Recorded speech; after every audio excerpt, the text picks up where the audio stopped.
સમાચાર વડોદરામાંથી કે જ્યાં વાઘોડિયાથી ધર્મેન્દ્રસિંહ વાઘેલા પણ ઉમેદવારી પત્ર ભરશે। વાઘોડિયા વિધાનસભા બેઠક પર ભાજપે ટિકિટ આપી છે। વાઘોડિયા બેઠક પર ધર્મેન્દ્રસિંહના જ રાજીનામા બાદ પેટા ચૂંટણી યોજાઈ રહી છે। ક્ષત્રિય સમાજના આંદોલન પર ધર્મેન્દ્રસિંહનું મોટું નિવેદન પણ સામે આવ્યું। વાઘોડિયામાં ક્ષત્રિય સમાજના આંદોલનની કોઈ અસર નહીં। હું પોતે એક ક્ષત્રિય છું અને મારો આખો સમાજ મારી સાથે ઊભો છે। 1 લાખની લીડથી જીતીશ।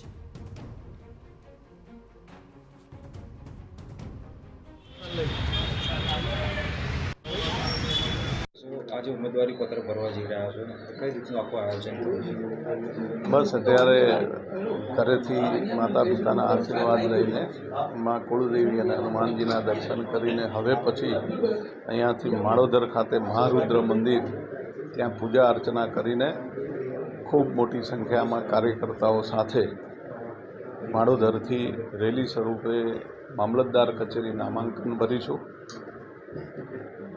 હવે આગળ વાત કરીએ તો અગાઉ પણ જનતાનો પ્રેમ મળ્યો આ વખતે કેવા પ્રકારની તૈયારી છે?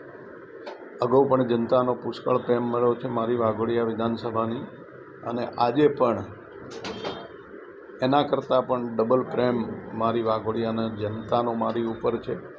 કારણ કે 1 વર્ષના ટૂંકા ગાળા શાસનમાં વાઘોડિયા વિધાનસભાની અંદર જે 25 વર્ષથી કોઈએ કામ નહોતા કર્યા એ તમામ આજે આખી વાઘોડિયા વિધાનસભાની અંદર તમે કોઈ પણ જગ્યાએ કોઈ પણ ગામમાં જાઓ તો એકે એક ગામમાં નાના મોટા વિકાસના કામો ચાલુ છે। વર્ષોથી જે વાઘોડિયાની માંગણી હતી કે ભાઈ અમારે નગરપાલિકા જોઈએ છે, એ અમારા મૃદુ અને મક્કમ મુખ્યમંત્રી ભૂપેન્દ્રભાઈ પટેલ સાહેબે કોઈપણ પ્રકારનો પક્ષપાત રાખ્યા વગર હું અપક્ષમાં ચૂંટાયો હોવા છતાં પણ વાઘોડિયાની જે વર્ષોની માંગણી હતી એ મને 5 મહિનાની અંદર નગરપાલિકા આપી।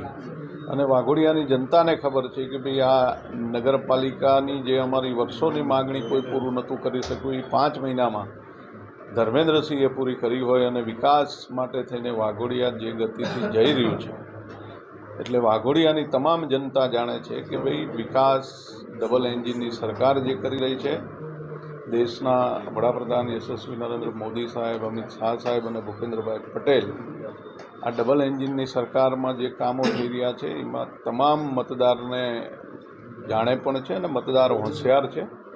કોંગ્રેસ ગુજરાતમાં કોઈપણ જગ્યાએ નહીં, દેશમાં કોઈપણ જગ્યાએ એનું અસ્તિત્વ નથી, એટલે દરેક મતદાર પોતાનો મત કોંગ્રેસને આપીને બગાડે નહીં।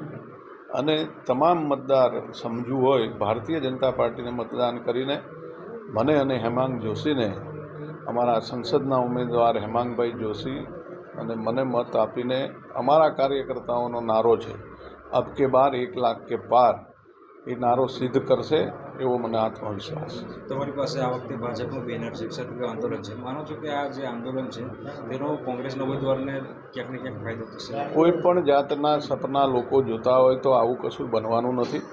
ક્ષત્રિય સમાજને રૂપાલાજીથી વાંધો છે, બીજા કોઈ જગ્યાએ બીજા કોઈ ઉમેદવારમાં કે ક્યાંય કોઈને તકલીફ નથી। અને એ તો તમામ અમારા ક્ષત્રિય આગેવાનો અને પાર્ટીનું મોવડી મંડળ પ્રયત્ન કરી રહ્યું છે, એનો સુખદ અંત આવશે અને અમારી વિધાનસભામાં એવું કોઈ પણ પ્રકારની અસર પણ નથી અને તમામ ક્ષત્રિયો અમારી જોડે જ છે, એટલે ક્ષત્રિયવાળો કોઈ વિષય નથી।